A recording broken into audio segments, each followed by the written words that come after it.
हमारे विश्वविद्यालयों में एक ऐसा संकट है जो अक्सर दिखाई नहीं देता लेकिन जिसकी जड़ें बहुत गहरी हैं। ये संकट है जाति आधारित भेदभाव का। अब एक नया नियम आया है जो कहता है कि वो इसे जड़ से बदल देगा। तो आज हम इसी की पड़ताल करेंगे कि आखिर ये संकट है कितना बड़ा, ये नया कानून क्या कहता है और सबसे जरूरी इस पर इतना विवाद क्यों हो रहा है। इस पूरी बहस के बीच इन शब्दों को समझना बहुत जरूरी है। मेरी पैदाइश ही मेरी घातक दुर्घटना है। ये शब्द हैं रोहित वेमुला के, हैदराबाद सेंट्रल यूनिवर्सिटी के एक रिसर्च स्कॉलर। ये उनके आखिरी शब्द थे। और देखिए, ये सिर्फ एक दुखद घटना नहीं थी, नहीं, ये एक बहुत बड़ी, बहुत गहरी समस्या का एक चेहरा थी। एक तरफ रोहित वेमुला की कहानी और दूसरी तरफ ये आंकड़ा 70%। सोचिए जरा, नेशनल क्राइम रिकॉर्ड्स ब्यूरो के मुताबिक 2014 से 2023 के बीच एससी, एसटी और ओबीसी छात्रों की आत्महत्या के मामलों में 70% का उछाल आया है। ये सिर्फ कोई स्टैटिस्टिक नहीं है ना, ये वो सपने हैं जो कैंपस में ही दम तोड़ गए। तो चलिए सबसे पहले इस संकट की पूरी तस्वीर को समझने की कोशिश करते हैं, क्योंकि ये मामला कुछ एक दो घटनाओं का नहीं है, बल्कि एक बहुत ही परेशान करने वाले पैटर्न का है।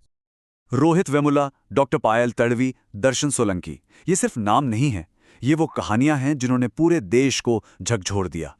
ये सब युवा थे, बहुत प्रतिभाशाली, देश के टॉप संस्थानों में पढ़ रहे थे। लेकिन इन सब की कहानियों में एक दुखद कड़ी है, भेदभाव के वो आरोप जिन्होंने शायद उनकी जान ले ली। और यहाँ एक बहुत ज़रूरी बात समझनी होगी। जो सोर्स डॉक्यूमेंट है वो इन घटनाओं को आइसोलेटेड इंसिडेंट्स यानी अलग थलग मामले नहीं मानता, बल्कि वो इसे साफ साफ कहता है इंस्टीट्यूशनल कास्ट डिस्क्रिमिनेशन। मतलब समस्या किसी एक इंसान की सोच में नहीं, बल्कि पूरे के पूरे सिस्टम में है। और ये समस्या ये कम होने के बजाय लगातार बढ़ रही है। जरा ये देखिए, सोर्स के आंकड़े बताते हैं कि पिछले 10 सालों में जातिगत भेदभाव के जो मामले रिपोर्ट हुए हैं उनमें 118% की जबरदस्त बढ़ोतरी हुई है। इसका एक मतलब ये हो सकता है कि अब लोग चुप नहीं हैं, आवाज उठा रहे हैं। लेकिन ये भी दिखाता है कि समस्या कितनी गहरी और व्यापक हो चुकी है। तो सवाल ये उठता है कि क्या इसे रोकने के लिए पहले कुछ नहीं किया गया? जवाब है, कोशिश तो हुई थी, लेकिन वो कह सकते हैं पूरी तरह नाकाम रही। चलिए समझते हैं क्यों, कि 2012 में जो कोशिश हुई वो फेल क्यों हो गई।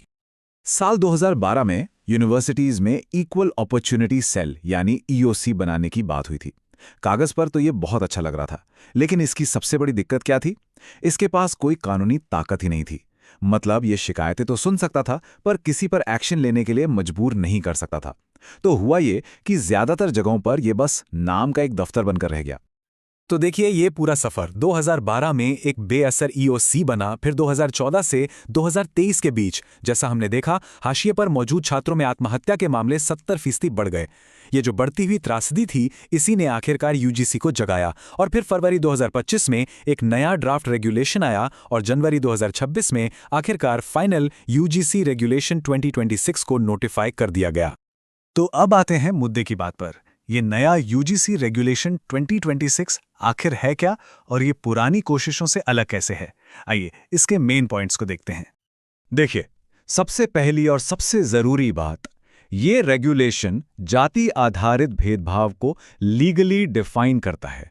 सोर्स के मुताबिक इसका सीधा मतलब है अनुसूचित जाति, अनुसूचित जनजाति और अन्य पिछड़ा वर्ग के लोगों के साथ सिर्फ और सिर्फ उनकी जाति के आधार पर भेदभाव करना। ये परिभाषा बहुत अहम है, क्योंकि यही इस पूरे कानून की बुनियाद है। इस नए रेगुलेशन का दिल है एक कमेटी जो हर इंस्टीट्यूशन में बनाई जाएगी।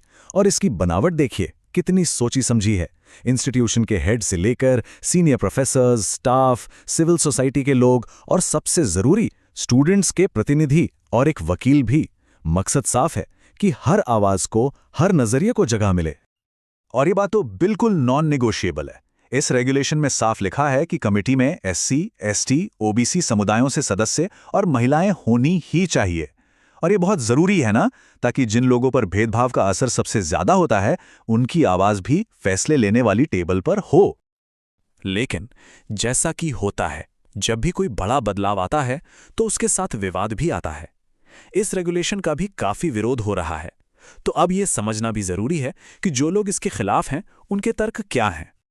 तो चलिए इस बहस के दोनों पहलुओं को देखते हैं। जो लोग इसके पक्ष में हैं, उनका कहना है कि ये कानून इंस्टीट्यूशनल डिस्क्रिमिनेशन की सच्चाई को मानता है और पीड़ितों को एक कानूनी हथियार देता है। वहीं दूसरी तरफ जो इसका विरोध कर रहे हैं, उनकी कुछ बड़ी चिंताएं हैं। पहली कि ये 1990 के मंडल कमीशन के प्रावधानों को कमजोर कर सकता है। दूसरी, ये मेरिट वर्सेस रिजर्वेशन की बहस को फिर से हवा देता है। और तीसरी, उन्हें डर है कि SC/ST एक्ट जैसे कानूनों का गलत इस्तेमाल हो सकता है। विरोध का एक सबसे बड़ा पॉइंट है मेरिट, यानी योग्यता का सवाल। सोर्स में ये तर्क भी सामने रखा गया है जो विपक्ष की तरफ से आता है कि 1990 में आरक्षण लागू होने के बाद से कोई भी भारतीय यूनिवर्सिटी दुनिया की टॉप 200 यूनिवर्सिटीज में शामिल नहीं हो पाई है। जाहिर है ये एक ऐसा सवाल है जो इस पूरी बहस के बिल्कुल केंद्र में है। सोर्स डॉक्यूमेंट में ओबीसी ग्रुप्स की चिंताओं पर खासतौर से बात की गई है। उनका ये मानना है कि ये जो नया ढांचा बन रहा है वो कहीं ना कहीं उन अधिकारों को कमजोर कर सकता है जो उन्हें 1990 के मंडल कमीशन से मिले थे, और इससे वो खुद को और असुरक्षित महसूस कर सकते हैं। तो इतने सारे तर्कों और विवादों के बीच चलिए एक पल के लिए रुकते हैं और सोर्स के मुताबिक इस रेगुलेशन के असली मकसद पर वापस लौटते हैं, क्योंकि ये मामला सिर्फ कानून और सजा का नहीं है, ये उससे कहीं बढ़कर है। और यही इस पूरे मामले का निचोड़ है। सोर्स बहुत साफ शब्दों में कहता है कि ये रेगुलेशन किसी जाति के खिलाफ नहीं है, बल्कि ये हर इंसान की गरिमा, ह्यूमन डिग्निटी के पक्ष में है। इसका मकसद किसी को सजा देना नहीं, बल्कि एक ऐसा माहौल बनाना है जहां हर स्टूडेंट इज्जत के साथ पढ़ सके, जी सके। तो आखिर दांव पर लगा क्या है? सोर्स के मुताबिक 3 बातें बहुत साफ हैं। पहली, अगर ये कमेटी नहीं होगी तो ऐसी त्रासदियों को फिर से पर्सनल मैटर कहकर टाल दिया जाएगा। दूसरी, एक कानूनी ढांचे के बिना पीड़ितों को कोई असल सहारा नहीं मिलेगा। और तीसरी, विकल्प बहुत सीधा है, या तो मानवीय गरिमा को चुनें या फिर और जाने खोने का जोखिम उठाएं। और आखिर में सोर्स हमें इस एक शक्तिशाली विचार के साथ छोड़ जाता है, समाधान केवल कानून में नहीं बल्कि समानता में है। मतलब कानून तो एक जरूरी जरिया है, बिल्कुल है, लेकिन असली बदलाव तब आएगा जब हमारे कैंपस का माहौल सच में बराबरी का होगा, जब किसी की जाति उसकी पहचान नहीं बल्कि उसकी काबिलियत उसकी पहचान बनेगी। और ये पूरी पड़ताल हमें इस आखिरी सवाल पर लाकर खड़ा कर देती है। ये लड़ाई सिर्फ एक रेगुलेशन की नहीं है, ये इस बात का फैसला करेगी कि हम संविधान में लिखे बराबरी के वादे को कितना निभाते हैं और अपने स्टूडेंट्स को कैसा भविष्य देते हैं। तो दांव पर क्या है, संविधान या भविष्य? शायद दोनों ही।